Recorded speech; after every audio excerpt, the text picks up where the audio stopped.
What's up, y'all? Welcome back to another episode of Straight No Chaser podcast with yours truly, my guy JC. And D Brown went somewhere, but he'll be back on the show.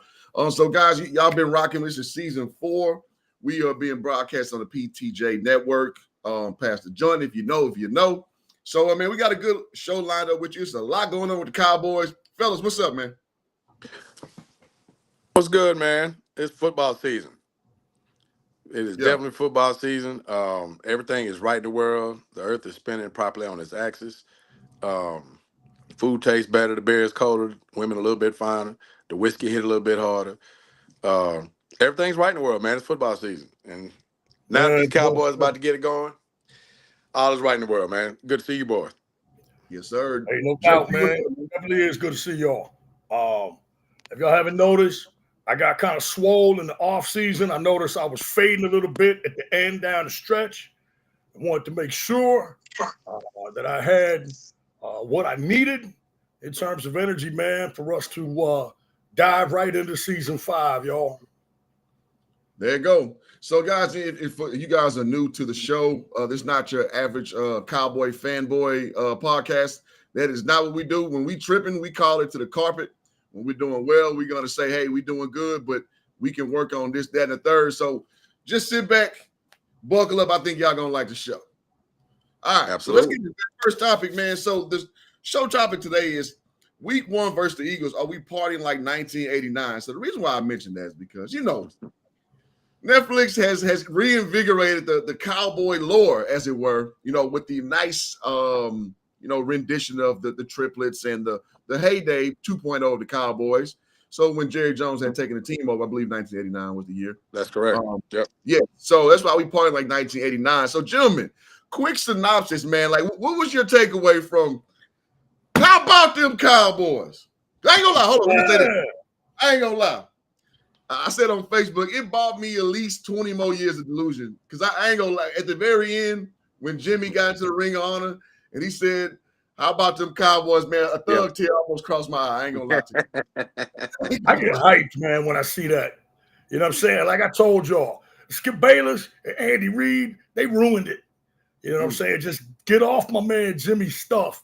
When I see that, how about them Cowboys, man? Like, I'm like, yes. Like, that's one of the best sports moments of my life, man. For real. No doubt. It's it was something extra when he got inducted, like you said, in the ring, man. And it was like really, symbolic, but because, it's Michael, Emmett, and Troy standing there, and to see them, I mean, what's Jimmy? Jimmy's what, 80, 81 now? And see him get hyped again, like that moment. And I mean, I remember being in the city, Cliff, and Joe, I know you remember this, man. When that went down initially, man, this city was on fire, like few things I can ever remember, and just to see that moment, man, it was long overdue, and like I said, the trip was there. When he got hyped, I'm with you, man. And I think my tear may have rolled. To be honest with you, it wasn't falling. I think that's something that might have got to about mid cheek. It was real, man, because it was just shot me right back to that. It was like, what a magical time that was. I mean, it was a lifetime ago, but just for that little condensed minute, man, it was like, damn, that was a good time, man. It wasn't good. I mean, don't do that. It was a phenomenal time. So Yeah, that was And I real. like it too, because even people like you guys are a little older than me, so I'm like in what intermediate school when all this is happening in elementary, right? So I remember from a perspective of like a 12-year-old and younger guy observing it.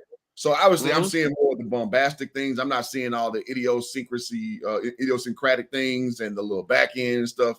So it was a good refresher for even people like me who's been I'm 42 years old. So, I'm not a new fan by any means, but it was good to kind of go back and do a history lesson. And so much so, even my fiance who don't like football at all, she was intrigued. And that's just how good of a documentary it was. Yeah, I Man, like how they opened a ahead, little Joe. bit more of the parabolic mic on the sideline, right? Yeah. You saw a little bit more of that stuff, like when your boy Wise was over trying to talk to Emmett. He was like, "Man, I'm all right.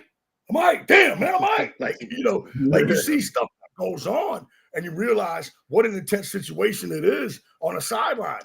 These cats are totally different on the sideline, man. Like I remember Kurt Warner, nicest guy in the world, right? Man, at that Super Bowl, man, Vermeil was in his ear, wouldn't leave him alone. All right, Dick. Okay, Dick. Right? Like he was like, it gets really intense in those high leverage situations.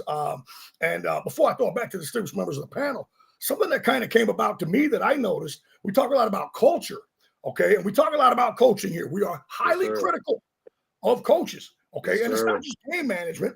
Okay, it's personnel, and you kind of realize more and more, man, it's the day-to-day influence and presence of a Jimmy Johnson, of a Bill Parcells being in the building. That's what culture's about. It's not just finding the right guys, which the great coaches seem to find the right guys. It's the day-to-day culture, how you do business, and how you get down. Okay, you think Tony Romo would have went to Mexico during the bye week if Parcells was still there? Absolutely not. You see, Parcells, Romo, you're not going to Mexico. Fuck, I'm going to come back with dysentery or something. If you get dysentery and you stay in Dallas, that's one thing, right? Him or Bobby Carpenter or Witten wouldn't have went. Now, I'm not saying that would have made a difference, but we just talk about the day-to-day influence, the way you get on that path and you head in that trajectory that you want to go. And there's just so much that is involved in that. And that's why it's going to be, as we say, incredibly interesting to see how Coach Schottenheimer, who has been around the game for a long time, his whole life, literally his whole life. Yeah, he waited and saw not only what to do, but what not to do. So we're definitely going to give Coach Schottenheimer a chance, but he's not going to escape the scrutiny that Straight No Chaser will give him. Man, Joe, you bring up, and you're right. No, yeah, we're here to provide all the smoke that can be provided. Man, both of y'all bring up something because as I was watching that, Cliff, it was interesting to hear from your perspective. I actually thought about this. I was like, man, Cliff was probably in middle school or close or around that when those days were going, right? Joey, I was watching it from reflecting in the fact that the principals on the team, all those guys are my age, right? So, when they was out in the club, bro, I was right there. Matter of fact, I can only imagine, boy. Oh, bro, I mean, I was right, and literally, it was a couple of those during the deal. I'm looking at the background, like, man, might I get caught? One of these clips. One in particular was the night Eric Williams had the wreck. I was sitting right next to him in the section they were in, right next to him at Iguana Mirage. I mean, I was literally standing when they showed that clip when Mike came over and said, "Where's he?" There it is. I was literally 8 feet from where Mike asked that question, right? Yeah, I mean, it was stuff like that, man. That was just from my perspective, like I said, those guys, Mike, like all those guys, man, like mid to late 50s, they're all my age. So we were all hanging out in the same spots. I got to know a lot of those cats. Joe, I know you remember the days of Cowboys Cafe in Valley Ranch. Up there in Valley Ranch. Yes, sir, which was off the chain. That's right. But on the field, man, you talk about the correlation, and I love how you guys tied this in with what we see or don't see now versus then. And part of what made that great, and you brought up culture, and one of the things I was thinking about before the show was, in particular with Troy, right, is leadership. And and since this show's inception, we've always talked about who grabs that Absolutely. mantle as a leader, right? We know we've had star players and identified those guys who should be, but who actually, by their actions, actually grabs that mantle. I think guys naturally respect Dak Prescott because he's a likable guy. Um, and I think just the way he goes about his business, guys tend to um like naturally respect that aspect of him. But when you look at those clips of Troy Aikman just ripping, just ripping them to shreds on not focusing on just the job they're doing. I mean, when he's dropping F bombs left and right, and this is nice and polished Emmy Award winning Troy Aikman in the booth now. But he was he had those pads on. I mean, and there was no pushback. He was the unquestioned guy by action, by deed. That was the leader. And I just think about, the current iteration. And it's like, man, that's just something that and I love the word culture, Joe, that's something that this culture has lacked. And the one person that is recognized and perceived as their unilateral leader has been the wrong guy for 30 of the 35, 36 years in the Jones ownership, right? And I think that's been a huge part of the problem why this thing has been stuck, in neutral, and for since the mid '90s, right? Because I think the success happened so fast. It was literally like That's fair. like the great Chris Rock said in New Jack City. That first hit, man, you got to go to it, right? It's like that crack hit, man. It's like you chasing that high, right? Because it was so good, so fast. 3 titles in your first 5 years, and you Yeah, were absolute that's doormat unheard of of. the league. You know That's what I unheard mean? of. Yeah. And he's such an old school cat, and I know we'll delve into this. I know probably throughout the show and even throughout the year. I think that is filtered down to what's been the biggest shortcoming on the way business has been done the last 3 decades, and why they've not been able to even come close to sniffing that success. Now all of it's not been on, Mr. Jones. Let's get that right. I mean, there's been some missteps, a lot of them on field. There's been some bad breaks. Those things happen. But that culture word that you use, Joe, is spot on, because when you mentioned that Mexico trip, dude, Jimmy would have fought that dude. Jimmy would Yeah. actually probably gone to Mexico and dragged his ass back. Um, so that's something I think there was a great tie-in to the yesteryear, and that exceptionally well done, Doc, and to what's lacking and what's missing now. Yeah, absolutely. And that's why again, I felt necessary to lead in with that, to kind Mm-hmm. of re-level set people of how great the Cowboys used to be. And I'm gonna say this before we move on to the next topic. Sure. At the end of the day, like you said, 3 titles in 5 years. So when people, kind of have, it's kind of reflexive to kind of lambaste Jerry Jones, because he's very lambasteable. Like he just puts his foot in his mouth over and over and over and over and over. So it's to the point I can't defend nothing Jerry do no more. I really can't, and I don't care to even try to reinvigorate that. But Right. when you remember what he actually was when he started, he's won more. I did the numbers. He's won more than 67% of other franchises since the Cowboys, in '89 had got back into, to prominence. So Mm-hmm. at the end of the day, as bad as it's been, we've had more success than 67% of the rest of the NFL. That ain't so bad. It ain't so It's bad. actually mind-numbing when Not you at all. think Not about at it, all. because Yeah, you hear that narrative of like they suck. Well, no, they haven't. They've been good for the most of that. They've just never been we've been better than that, champions. because you Yeah, went from phenomenally great to average to good, mostly good. You've just not gotten past that. right. And you've got nothing to show for it. And you look at all the times that they've gotten to the playoffs in this drought, right? And never gotten past, never gotten past the division round. It's crazy Mm-hmm. considering how great it was beforehand. So yes, that's a perfect shot, Cliff. It was Yeah. phenomenally great. And then they've been actually, it's crazy you mentioned that. I actually looked up the records. You know how I think in terms of losses, the Cowboys total losses. The Browns are at the top, by the way. Since 2000, the Cowboys are like 23rd, like near the bottom. This isn't a franchise, even with the Super Bowl drought, that has lost a ton of games. It just hasn't. They've won a lot, actually. Yeah. But they've not won the thing that matters. And that's been, Yeah. as a fan, that's been frustrating as hell. They've All right, won JC, more. go ahead real quick. Well, they've won more than anybody of the teams that haven't won a Super Bowl. They're 10th in the past 25 years in win percentage, which kind of blows my mind, right? But of the top 10, they're the only one that hasn't won a Super Bowl, right? It's crazy, man. So, and just real quick to wrap up what we were talking about and the past and so forth, you look at what they finally jammed a mic in Jimmy Johnson's face, and every time they ask him about Jerry, he's always very complimentary about how much money Jerry makes, and that's it. Well, they finally recently jammed a mic in his face and said, how come the Cowboys haven't won a Super Bowl in so long? He said quite simply and both obviously and cryptically, they haven't been good enough. Now, we can look at a couple of times when they've had the roster but did not have the coach.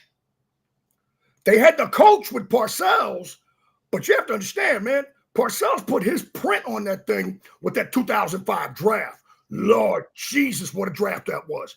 He rebuilt that entire defense with that draft, with Burnett and Spears and Ware and Chris Canty and Ratliff. He even picked up Barber in that draft. And then he's gone 2 years later.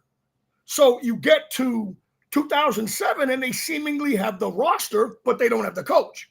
You get to 2016, they seemingly have the roster, but they do not have the coach. And we all know that Barry Church-led defense wasn't good enough. Yeah. That's fair. That's remarkably fair. Yeah. And I think the 3 years when they won the 12-5 runs, I think they had the personnel. I think that it was in-game coaching that cost them generally. So you got to be good everywhere. That's what Jimmy is essentially saying. You've got to have the right coach. We'll see if Schottenheimer's the right guy. They're probably a few pieces away on that roster with the Micah trade. Okay, but they got some ammo coming. Will McClay's about 80 to 90% on his first-round draft picks, but you should hit on those. So I feel pretty good about that, better than I would if it was Jerry, just Jerry making the picks. We all now know, anybody would have a brain knows, that Will McClay is the one that's orchestrating the player personnel. And as we move forward tonight, we play the Philadelphia Eagles. And right now, boys, that's the blueprint. The Philadelphia Eagles are the blueprint. Okay, you got Howie Rosen. All right, he's the real golden Jew. All right, this guy, his personnel is off the chain in terms of how they draft. And they had another good draft this year, even picking very late. And they get timely free agents. Yes, sir. And they get the right coaching staff. Say what you will about Sirianni. Your boy did a job. Okay, and not only that, they have their quarterback, and say what you will about Hurts. He's been money in those 2 Super Bowls. All right. Don't forget, they locked Barkley up. Hurts came through like super glue, and that defense too. So we've got our measuring stick, man. Okay. It's not San Francisco anymore. It's Philadelphia. That's the measuring stick, and that's the blueprint on how to run an organization. All the right moves that they've made. Like I said, smart in free agency, great in the draft. Okay, keeping your powder dry to get a Barkley. All right, we're seeing the state of the art tonight in the Philadelphia Eagles. No, that's I couldn't dress it up any better. So we know the measuring stick, we know the standard, because the muse of the Cowboys at the time was the 49ers. For good reason, coming off Montana and Rice's reign, and entering Steve Young's preeminence rather. So yeah, I mean that's spot on right there, JC. So now, speaking of how things were and how things are, one of the biggest things that Jerry Jones did was had the gumption, he had the gall, he had the cojones to get rid of one Herschel Walker, and at the time. And now you guys can remember this better than me. I'm sure. Well, people were losing their minds, right? We saw the footage of people really scratching their heads. Bruh, it was nuclear. Yes. So it was nuclear. So here we are, 35 years later, and he's done it again. He's got rid of one Micah Parsons, gentlemen. let's talk it. Let's break it down, man. What is your insight on how we look going forward with Sans one Micah Parsons? I'll jump in this time, DB. We don't know the real result of this trade yet, but there are some really interesting dynamics to it. You just freed up $40 million off your cap. That's definitely one way to look at it, because you redid, you got Bland done. You got Tyler Smith, who's an all-pro guard. He's going to get anywhere from 28 to 35. Okay, that's the going rate. Okay, and you hope to continue to draft good players and have players to continue to develop from these recent classes. And so you know what that means. It's the best of times and the worst of times. If the players develop, they're going to get paid. Mm-hmm. And, gone are the days, back in the day, we used to, the Cowboys would win the bowl and they would bring in these high-profile vets, league minimum, with incentives, right? Mm-hmm. You know what I'm saying? They would bring these cats in, they would make one more run and get the money up. Oh, I'm going to get the playoff money anyway. There's none of that shit anymore. Yeah, that's correct. This team-friendly shit. That's an outstanding point. I'm out here taking years off my life, man. I need a bag. I need a representative bag in order to, play this game of football, which, again, it's like y'all were talking about earlier, grabbing the mantle. There's so many war references that you can make. And with all due respect to real war, hey, in football, power's something that you take. Power's something that you take, man. You take it from someone. All right. We need to take it from the Eagles. They're the ones that need to be took right now. And that's where we're at with it. And so I think from Micah's standpoint, man, of course, I hate the Packers. And I don't dislike Micah, obviously, and not that I don't want him to do well. I will say this: him moving to a 3-4 is really going to benefit him a lot. We've talked ad nauseum about the hand on the ground, defensive end stuff. We don't really need to revisit that. That's going to help him a lot. But again, there are a lot of undertones. Before I throw it to D, there's a lot of undertones about his quote-unquote lack of leadership. Now, again, man, we crack people on the way out. Luca's fat ass, right? You know what I'm saying? What's that right now, man? Your ass was fat anymore, boy. Terrific point. We know you smoke cigarettes, dog. Don't even lie.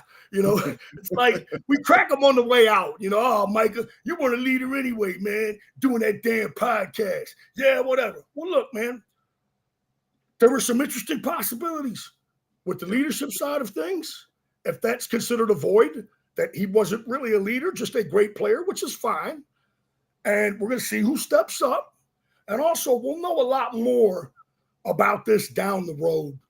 If you look up and they're able to get a great quarterback, maybe in year 2, or something happens and one of the picks is real high and they get your boy, that edge rusher down in South Carolina, who was a freshman last year.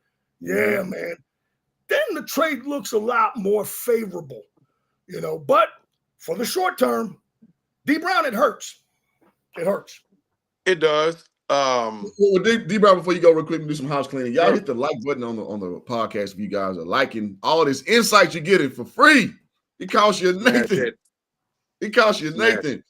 And listen, let me say this. We love the haters, the lovers, the trolls. Listen, man, it all registers the same on the algorithm. So listen, man, we're not sensitive guys over here on this podcast. Come over here and sound off. Tell me what you think. And we'll try our best to read them in real time if you're sticking to the topic, which young disciple decide he's not doing that. But also I want to acknowledge Wilt Stumbling. He was saying that the hot takes is the Cowboys ain't winning anything as long as Jerry Jones has anything to do with the organization. Well, I mean, again, he's 1-3, so I mean, it's hard to substantiate. Yeah, but D Brown, go ahead. It really is. Yeah, it's impossible until it happens. That's such a lazy take, because it's already happened, and it happened at the time at an unprecedented level. Now it's been a while since that happened, but we really need to just get rid of that one. Going back to the Micah thing, I remember when it happened, and I made the reference of expecting it to happen on this, and I said as much on this show. And it wasn't so much of an analysis on his talent. He's an immense talent. He's one of the 5 best players in football. That's not on the Cowboys. In football, Micah Parsons is one of the 5 best player in football. I mean, and that argument can be made. where I thought the problem that was going to rear its ugly head, because at the time, 2 years ago, we brought this up, they were looking at the prospect of needing to sign Dak Prescott to his next big deal, because the first one was up or coming up.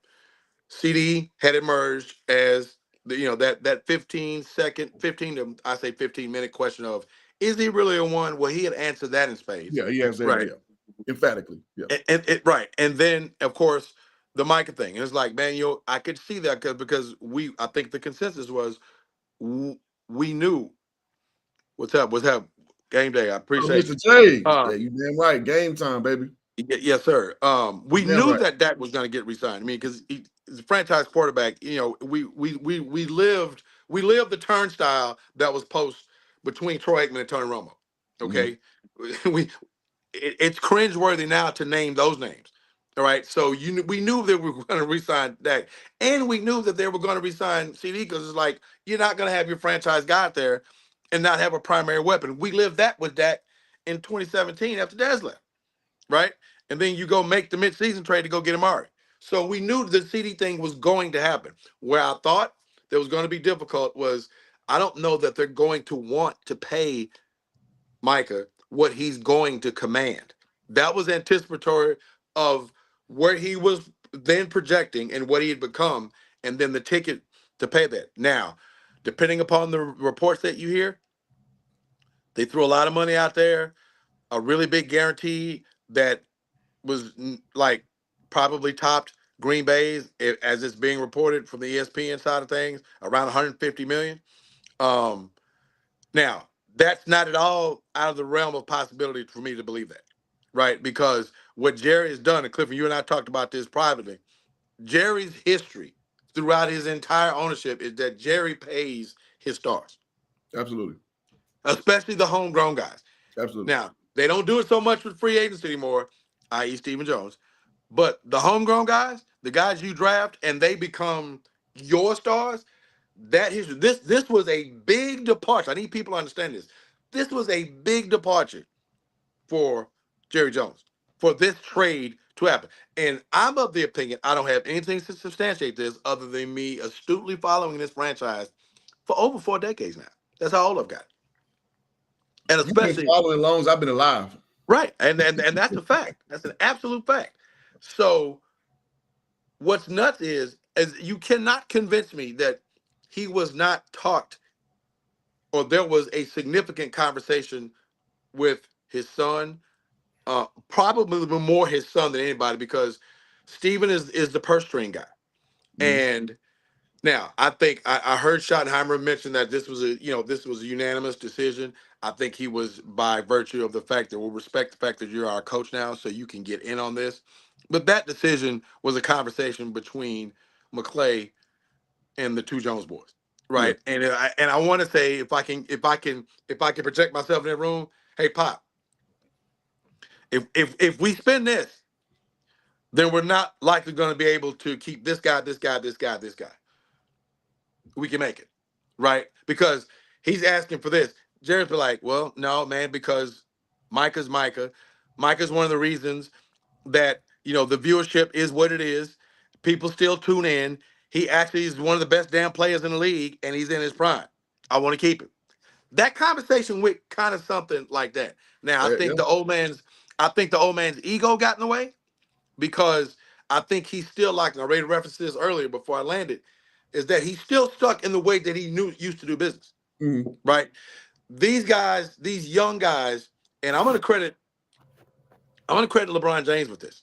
I'm really credit these guys, these young players in sports now that have become superstars like a Micah Parsons. They are so much more in tune and so much more business savvy with their contracts and their brand, right? So I think what emerged here, guys, and this is a straight no chase, because I've not heard this anywhere else. I think you had the classic clash of a really old school guy in every sense of the word and how business was done, where he saw success and his need to perpetually remind people of who he is in Jerry Jones, right? And in a young, savvy guy who knows his worth, knows his value, doesn't want to be held under the contractual control that was now relinquished, after year 5 because Cowboys were asking purportedly for 5 years. It's like, wait a minute. Watt didn't get 5 years. Garrett didn't get 5 years. Neither did Crosby. So why am I signing for 5 years? Why am I going to give you that control? And that's going to cost me about $30 million in the 5th year of that deal. So no. And then it's like, wait a minute. Then the ego kicks in. You give me that 5 years or you're gone. It was like, well, you ain't as fine as I thought you was, so the hell with you, get out. Straight up. We've been there, right? So I think somewhere, right? I think somewhere, I'm gonna land it right here. I think somewhere where when Jerry sips that Johnny Walker Blue that we've seen him sip in the box, when he's on that second glass of blue, and may even be tonight, and they down 17, and they ain't sniffed Jalen Hurts, and the Eagles are having their way. Hopefully that's not the case, but somewhere in there, and you will probably never see it publicly, there's going to be more than a tinge of regret, right? Because here's where I'm actually putting the wheels on the tarmac. You don't improve your team when you lose a talent like that. Today, Michael Parsons not being on the Dallas Cowboys, that means the day he left, the Cowboys slid further behind the Eagles, and I would dare say the Commanders, even in the division conversation, certainly in the conference. You don't lose a top 5 player and you immediately get better. That's not the deal. So, but will other guys step up? Can they rally and overcome? We'll see. But that trade didn't surprise me because I thought the money was going to be an issue. Then egos got involved, and now he's gone, and now they got to deal with him, later this year. So on we go, but because that's the business. On we go. Well, I'm gonna take a slightly different approach on this one, and I'm gonna reference a few things. One thing, a crazy thing about sports is there's the element of addition by subtraction, and by that I mean is, listen, man, Michael Parsons is a, proverbially speaking, i.e., no Diddy, a sexy Ferrari they could go 300 miles per hour with the torque and the prettiest thing you'd have seen on the lot. Right. Question is, do we need a Ferrari though? I think we need some F-350s with the dually wheels in the back to haul and carry the shit right. I.e., some defensive tackle action. Right? I like it.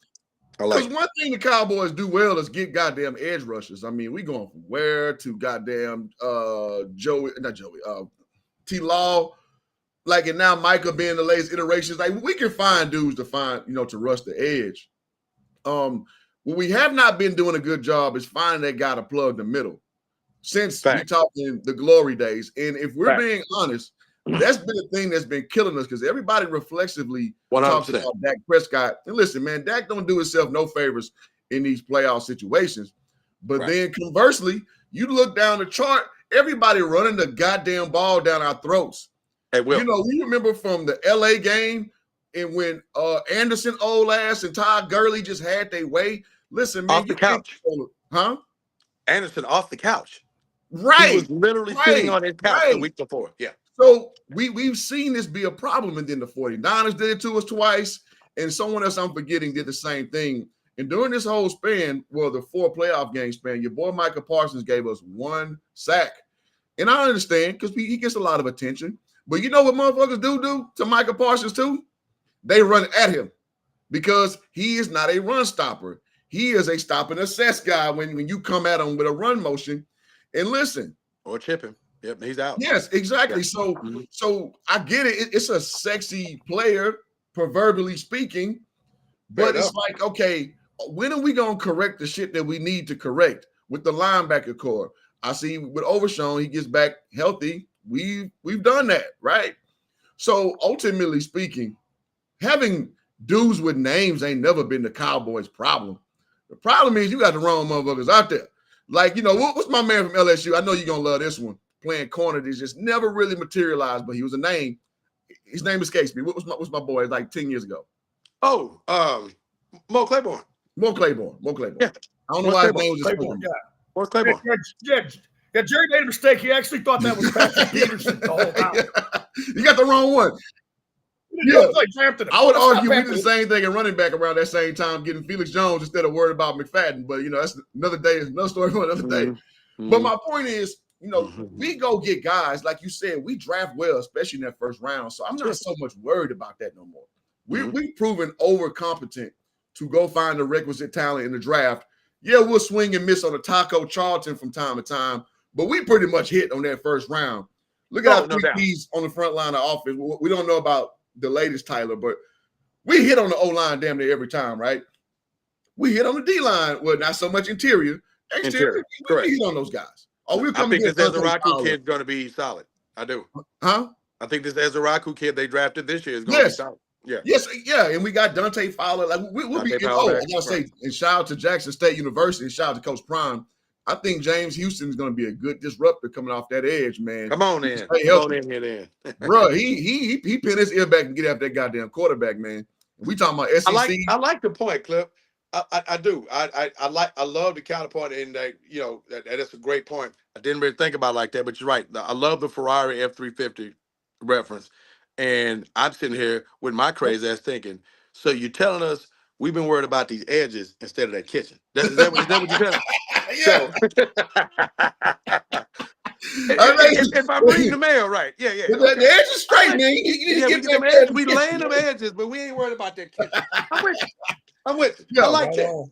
Yeah. Yep. So ultimately, that's one tentacle of it. The second tentacle I see is the leadership thing, like we just talked about, like JC laid out so eloquently with culture and leadership. Yeah. Now, one thing we said this on the show last season. One thing I don't love about Micah is him opening his goddamn mouth so much. I don't care about all your knee-jerk reactions at 25, bro. Your frontal cortex just developed. I don't care about your insights. I don't. Yeah, go out there and go put somebody in the dirt. That's what I care about. Then when at that opportune time, give me some Aaron Donald shit. Yes, go blow up stuff. Give me some JJ Watt shit. Yes, give me some TJ Watt shit. Yes, if we gonna keep it among your peers, give me some Myles Garrett shit. Like correct.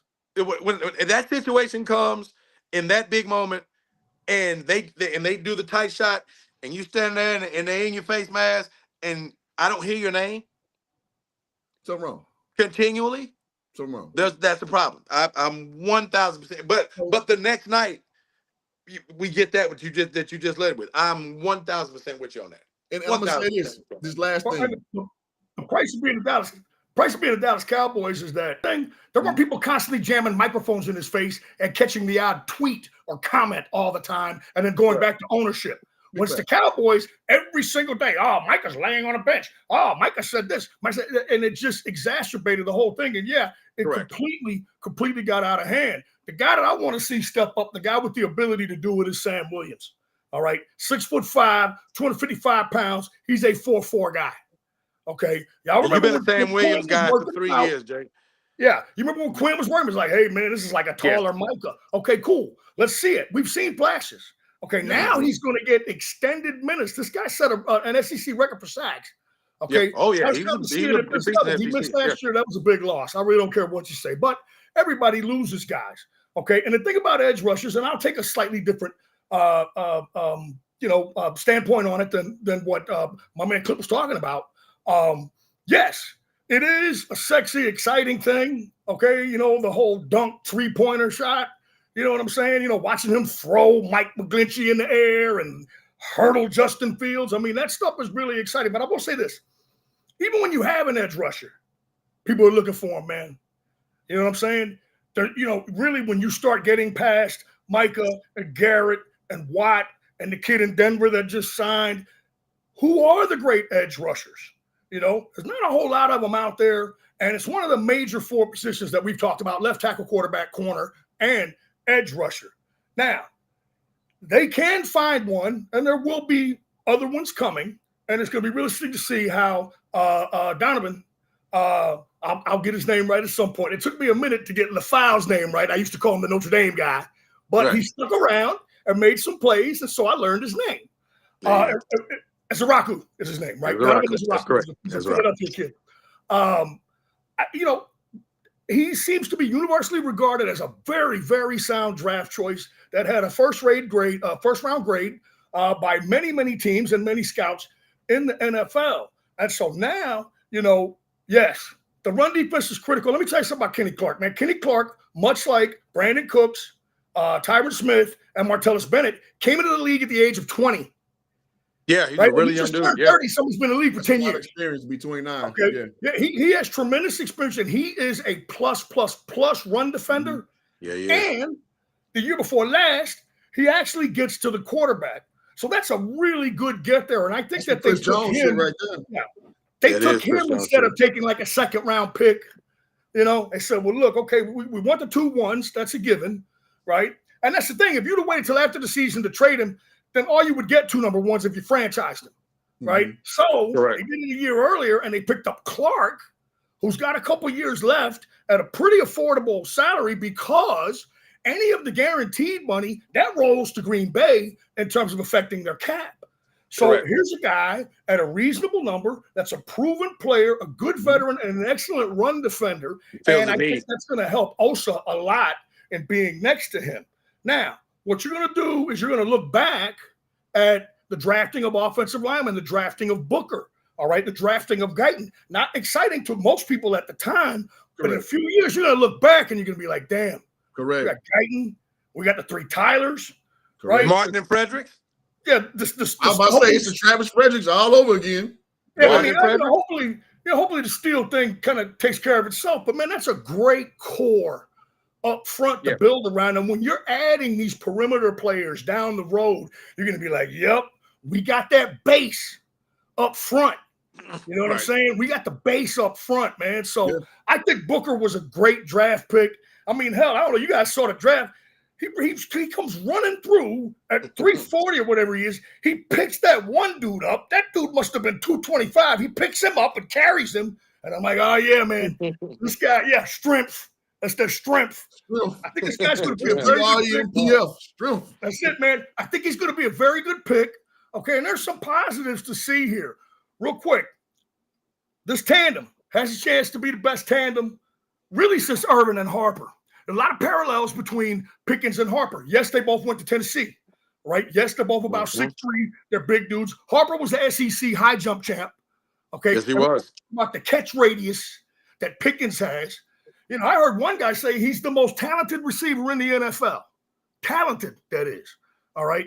And you look at, you're going to have Ferguson, and they're going to get Turpin in the slot. And I love the idea of the triple shoot, the slot left, tight end right. You're going to threaten some people out of that. And I think that I'm hoping, and I believe based on what I've heard from camp, they're going to get Turpin a lot more involved. He's already the best kick returner in the league. Now get him involved a lot more in offense. You don't get too many chances to return kicks in the NFL these days, especially when you're Kevontae Turpin, right? So it's time to get him in those slot packages. They're talking about using him out of the backfield. I'm all for it. He's another guy. Low cap number. Oh, and I know y'all heard this. They re-upped our boy 40 ounce.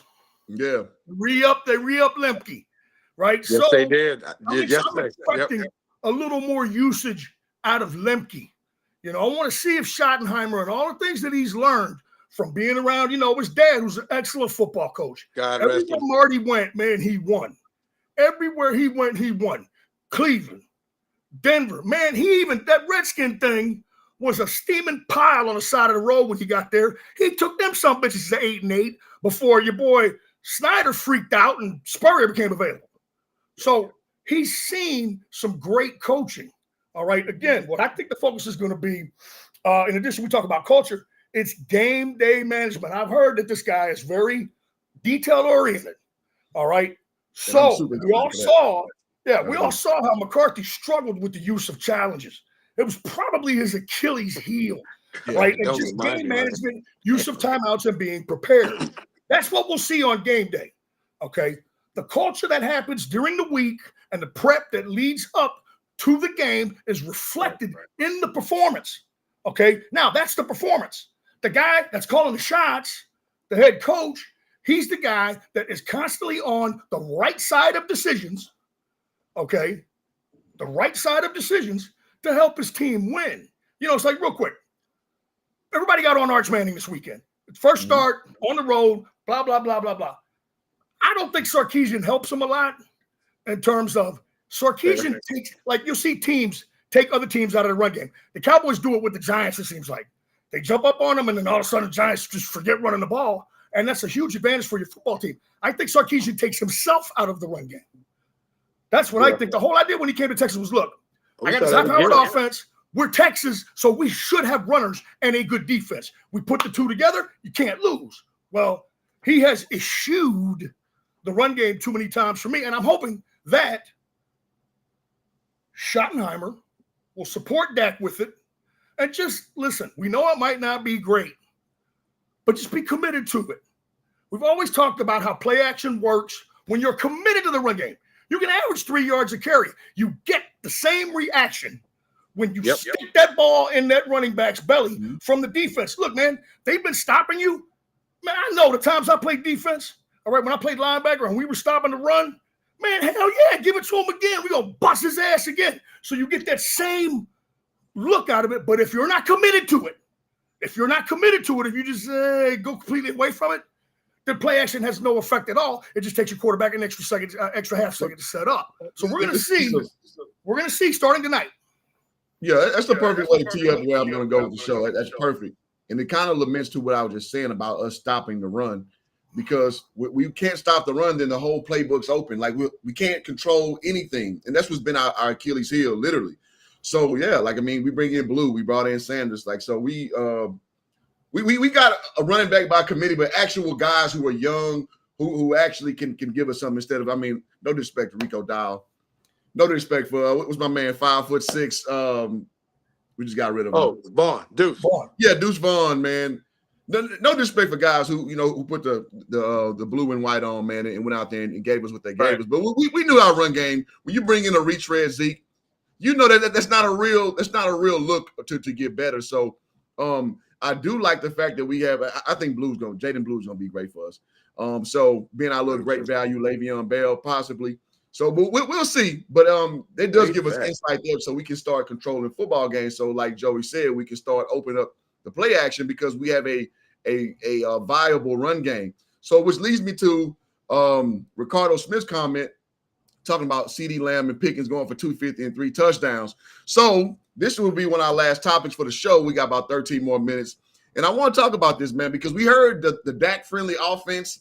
What about 8 years ago? It wasn't the Dak wasn't Daking back then, right? Until we got Amari Cooper. This iteration, like you said, with the improved on paper right now running game, where now you got you a dog on that outside, gentlemen. I want to hear your quick insights, and then we're gonna talk a little bit about the Philly matchup. But I want to touch on this real quick to give Cowboys hope, like, because I think this offense is gonna be a lot better than people think. So real quick, man. I want to tee up for you guys. What do you see going forward offensively? Real quick. So I think that, and I'm going to jump out here today because I wholly believe that if they keep QB1 healthy, that's the key. With what he has around him and playmakers, I think this offense could be what it was 3 years ago. A bunch of yards in the air. Respectable in the run game, enough of a run game for that pass game to be effective, right? Okay. Because one thing, and I know Coach over there can attest to this, when you have a talent like a Pickens on the other side to worry about, because there's a finite number of guys that you have to commit your attention to, right? Having a Pickens on the field, which is a stark contrast to what Dak didn't have before he got injured last year. I think we saw Dak overtly basically state, I don't trust anybody out there to make a play other than CeeDee Lamb. I think you saw Dak forcing plays because he knows CeeDee Lamb is the playmaker that he is. But what did he really trust, right? So, because, Jake was hurt. They didn't have Brandon was Cooks was out.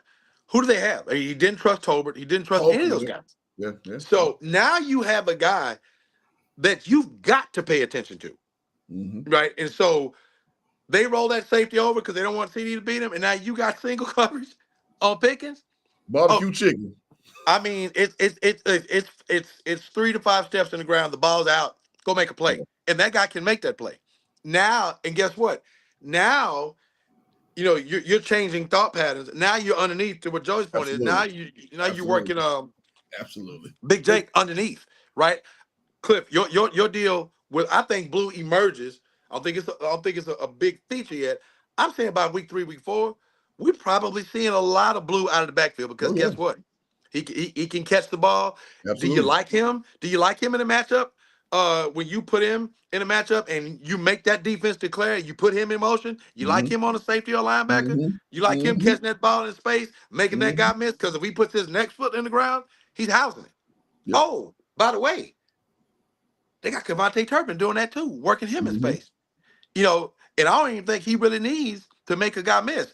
I can get there faster than you. Stop me. So there's a lot of I think there's a potential for really dynamic on offense. I think the thing that has to remains to be seen, one of the many question marks on field, is if that young line comes together. If that young line finds their rhythm, because it's all about cohesion, as Coach knows. It finds that rhythm, gets some confidence, and what better way to establish that confidence than tonight? Because they're going to get some dogs in Philly, right? What better way to establish that confidence than tonight against the champs going forward? And even if they take the L, put something on tape. He's like, hey man, we were kind of handling our business. We let one or two plays get away from us, but we were handling our business. So that's the way more victories count. I don't care what nobody say. More victories count. That's what I think the cohesion of that line might be the most critical thing, because if that line develops confidence, I think the playmakers speak for themselves and they speak loudly. And that's where I landed. There you go. And JC. Schottenheimer's going to use a lot of motion, he said. I love it. I love it. I love it. Motion frees guys up. The only guy they motioned under McCarthy was CD. They didn't really need to motion anybody else. Now you got multiple guys that you can motion, okay? Motion does a couple of things for those who don't know. What motion does is it gets a free release for the guy in motion, and it also gives the quarterback what I call a cheat pre-snap. Yep. When someone follows him, you got man coverage somewhere, homie. Make him declare. Right? If they just kind of domino with the backers out there, or just domino and put a guy out there, you're looking at zone. Okay? So there's a reason that the McVays and the Reeds like motion, because the shit works. McVay, man. When I was a coach, okay, and again, I'm nobody, never done nothing, loved motion, used it all the time, okay, because of the look that it gives you. You're able to see very, very quickly and take that picture in your mind, if you're Dakota, of what you're looking at defensively off of the motion. And it does help your run game. I anticipate them coming out, and I think the strategy is going to be against Philadelphia and going forward for the rest of the season. Pass looks early on, throwing on first down early on, right? And giving that look, okay, and then coming back to draws on first down. If y'all remember, the Cowboys of the 90s, they came out and threw the ball on first down every play. Then by the end of the game, they ran it just as much as they threw it. That was the thing. And I think that the 90s Cowboys kind of set a trend in motion. They won with their offense. Now, you got to have a great defense. Don't get it twisted. And the Cowboys did have a great defense. But they bludgeoned people and got a lead, winning with offense. That was the first team that I saw. I was like, they win with offense. Yeah, Buffalo won with offense, but they couldn't get a bowl. The Cowboys would get up on your ass, right? And then just pound you. With Emmett, they get up. That's 10, my whole point about controlling the game. Yeah, that's my whole point about these Cowboys want to do, and what they're going to try to do. They're going to try to jump up on people, shock and awe, and then your defensive calls. You don't have to go as crazy. Playing with a lead, it's just a little different. You keep the pressure on the other team, and I think that's what we're going to see. They're going to come out, and they're going to what the final stats are in terms of their balance. Hopefully, they'll be balanced. But it's going to have this look balance is huge. They're going to try to beat us with the pass game. Then you come back and you get those well-placed runs that we talked about, and the whole committee thing. They got multiple ball carriers, which most people will tell you, if you got 5 guys, that means you don't have one guy. No, you don't have the one guy, okay? You don't have the one guy, but situationally, Okay, if you're committed to the run game and you want to get people X amount of touches in that thing, then you just do it. Yep. You stay committed to it. Have a script. Get them those touches. Okay, even if you only gain 2 or whatever. Hey, you get back up slow, like we talked about. You know, the nondescript plays that nobody thinks anything about, where you're pounding it, you get 3, you throw it and you get 4, then you got 3rd and 3. Okay, the stuff that leads to it. And I think they're going to come out and attack. They're going to come out and they're going to attack with their passing game. Got a new corner for the Eagles. You know, they got Cooper DeJean, bad boy. Bad boy. The kid on the other side is new. Yeah, right? They got a lot of new faces on defense. A lot. Yeah, they lost. That's the thing. The Eagles lost a lot on defense. A lot. Dak should have a smooth pocket to step up into now, boys. He should have a nice little pocket to step up into now. We'll see if Jordan Davis steps up to be with the Eagles and Booker. He should have a good little pocket to step up into now. Now he's got another weapon in terms of Pickens, a big time weapon. With Dak, the problem is not finding receivers. He does a good job at that. Sometimes the problem is getting them the football. There you go. And so, you know, and Joey, you're kicking it perfectly because we got about 4 minutes to go. So I'm going to go a hard 1.5 minutes for both of you. So, again, we kind of broached the topic a little bit, talking about, you know, what we're going to see against Philadelphia being the standard as we open the show talking about. Sure. So just real quick rapid fire, guys. What are 2 key points that you want to see the Cowboys use against the Philadelphia Eagles to maybe get a week 1 surprise? I'll give you one. Go ahead. They absolutely lacked, and I got the stat to back it up. They had 3 plays. Let this marinate. They had 3 plays over 20 yards all year. Damn. Big playability. If you don't have big playability, Jimmy Johnson talked about it for years as a coach and even commentary. Big playability. I think Pickens. I think Blue. That's how you move between the 20s with the big plays. Yeah. Big plays, right? The threat of big plays opens up the mundane because you have the threat of getting beat. Absolutely. No team wants to give up big plays.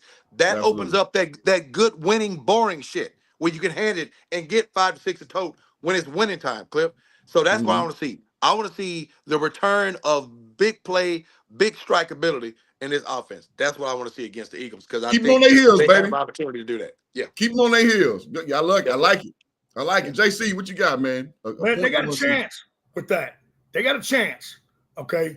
If you're gonna sit up here and tell me that Lamb can't beat you, you're a fool. If you're gonna say Pickens can't beat you, ask your boy Awuzie from Cincinnati if Pickens can beat your ass. And that was with Mason, whoever, at quarterback, right? I mean, seriously, man, they've got a chance. Okay, a puncher's chance. I think tonight's gonna be tough. I think they're gonna play better than people think. And I think they'll be a little bit better this season than people think. Most people are saying 7 wins. I had them at 11 with Micah. I think they'll be at about 10 this year, and they'll surprise some people. They're going to win some games you don't think that they're going to win. Okay? I think that's going to happen. And again, this thing is much, much better, man, when number 4 is upright. He's a good quarterback, people. Yeah, he's not trash. Don't get caught up in the hype. The guy is a good quarterback. He's an excellent really leader. Good quarterback. Okay. Yeah. The aura around this guy, man, you want to play hard with him. You want to win with him. He's got some things he needs to tighten up. There's times he throws that takeoff route better than anybody in the game. Hits dude in the hands. There's other times he misses guys. Okay. We're hoping that maturity and experience, he's in great shape. Okay. Yeah, we're going to need him. This is just as an aside. Right, you saw the way that they played with Aikman, right? I would love to see Aikman in this offense where Aikman had to throw a bunch. See, people think Aikman's overrated. You must not be paying attention. That boy could straight up spin it. I would have loved to have seen Aikman throw 35, 40 times a game, you know, and when he had to out of necessity. Yeah. You know what I'm saying? You come into this year, you don't have the great running game, you don't have an Emmitt Smith, and you say, all right, man, we're going to rely on Aikman. Honestly, and it's not fair to Dak, but I would be thrilled to rely on Aikman in that because I know we can do it. I think Dak has shown that the ability is there. All right. And again, it's hard to say this now because we want to watch every game. We want to be into every game. We want to love every game. We want to root for them every single week. This is, in reality, a little bit of a transitional year, boys. That's fair. There you go. Well, all right. So, guys, as we land the plane on the show, man, I hope you guys have appreciated the insight that we bring over here at Straight No Chaser. Again, as you see, for an hour, we don't fanboy out for the Cowboys. We talk about what we see and we give our honest opinion. And to kind of capstone what I said, like, listen, man, when you talking Cowboys, Eagles, it's going to damn near be a close game more than not. So, division rivals, division rivals. So, I'm anticipating actually a hard fought football game today. So I don't anticipate us to lay down at all. So to Darren's point, we'll see what type of guy Schottenheimer is. Is he a boost guys up or keep guys even kill kind of guy? So we shall see. So I'm definitely looking forward to tonight. So real quick, guys, rapid fire. Predictions for tonight's game. JC, go ahead. I am seeing a game that what I keep coming back to in my head is early season offenses kind of pulling things together. All right. I expect quite a few field goals in this football game. So I'm going to kind of come up with kind of an odd score. All right. Because I think both teams are going to kick at least 2 to 3 field goals. It's just early season offense getting together. It's going to be closer than people think, but I do have to go with the Eagles. And I'm going to say an odd score, like 33-26. And both teams kick a lot of field goals. They both move the ball, but they both kick a lot of field goals. I'm going to go 33-26 Eagles. And again, even though it would be a loss, what are we always talking about, man? Incremental improvement. Yep. There could be some good things to take away from this game, even if they lose. The Eagles are the champs. And they are champs. They were champs in resounding fashion. Yeah. All right, so there's no question. They're number one. All right, period, point blank. Best roster, everything going for them. There's some good things we can draw from this. Of course, I want them to win, but I think they're going to play better than people think. And we're going to get a lot of answers to a lot of questions kind of going forward tonight. 33-26 Eagles, but it's going to be a good game. I like it. D. Brown, what you got? I like a lot of what Joey just said. I think I'll come out with the score prediction and why. I think it'll be an odd score. I do think Brandon Aubrey is used quite a bit. I like 31-23 Eagles with some things that the Cowboys can build on going forward. I don't think you'll see anywhere near the precision that you will likely see after week 4, just because guys haven't played. Dak hadn't seen the field since he tore his hamstring last year. You don't have that in-game chemistry yet to build with Pickens. We're anticipating a lot of good things. But we've all been athletes. We know reps, game reps is what sharpens you, right? You do all the practice you want, but you get on that game speed. That atmosphere is going to be electric tonight. They're going to raise the banner in front of the hated Cowboys, so it's going to be crazy in there. And I'll land it here. And I think the edge is because there's so many unknowns that you want to develop with Dallas. I think there's some talented unknowns, particularly offensively. Really don't have any clue as to what they're going to roll out there defensively. Could it get ugly? Possibly. I don't think it will. But I think when you were talking about the returning faction, when you're coming back with a proven entity like Philly's offensive line, like Jalen Hurts, like A.J. Brown, Devontae Smith, and Saquon Barkley, you got to go edge Philly when Dallas has so many. Dallas got it. And Dallas got it 100%. That's a great call. Those guys are returning. That's a proven deal. There's a lot yet to be determined with Dallas. I think they'll give a valiant fight, but I think they'll come up short 31-23. Dallas takes the road L with some things to build on. Okay. I'll keep it short and sweet, man. I see us coming out again, Aubrey doing work because, I call them Cowboy touchdowns, kicking field goals. I anticipate 2 of them off rip until we get warm, per se. I.e. putting 6 points on the board. And I think we'll stream together 2 touchdowns somewhere in between all that or late. So ultimately speaking, I see 20-33 Eagles. I think people are going to overreact, but I think we're going to see a lot of things we can build on. But I'm going to leave the clause here. If Dak and Pickens have this synergy that they say, and I see some, like you said, some big playability, I would not be surprised if we got hit with something that we weren't, because in Philadelphia, one of their Achilles heels is, their secondary. Like there's opportunity there. There's opportunity there. So and they lost significantly and DeJean is great, but they lost a lot in the back end. Correct. So it's always kind of been their Achilles heel. If you're going to attack Philly, you can go vertical with them. We saw Amari Cooper first game with 200 some odd yards when we got that dub at the crib about 5-6 years ago. So all that I'm gonna say is I would not be surprised if we had some boomer bust, but I've seen too much of the same. So I'm thinking we're gonna get those Cowboy touchdowns early, and then 33-20 is my prediction. So I would love to be wrong. Let me put it that way. 100%. All right, guys, great show. Thank y'all for tuning in. Thank y'all for locking in. We'll do this every week. The Cowboys, are the the best thing and the worst thing for us weekly. So hey, man, I like it. America's team. The late great Johnny Taylor told us it's cheaper to keep it. Still America. There you go.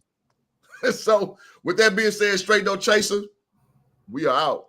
We out, man. Go Cowboys. Go Cowboys. Go Cowboys.